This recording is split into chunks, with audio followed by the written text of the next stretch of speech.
তালাক দেওয়ার ইসলামী যে সিস্টেম, এটাকেও মেনটেন করলে পৃথিবীতে কোনো তালাকই থাকবে না।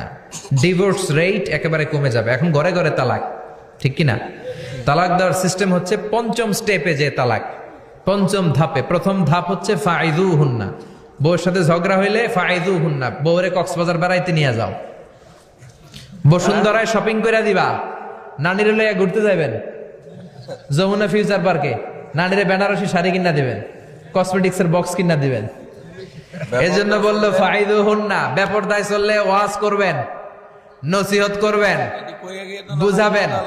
এই জন্য বউয়ের সাথে যদি ঝগড়া হয় তালাক না, ইসলাম প্রথমে বলছে ফাইদু হুন্না, ওয়াজ করেন, বুঝান, ঘুরতে নিয়ে যান, শাড়ি কিনে দেন।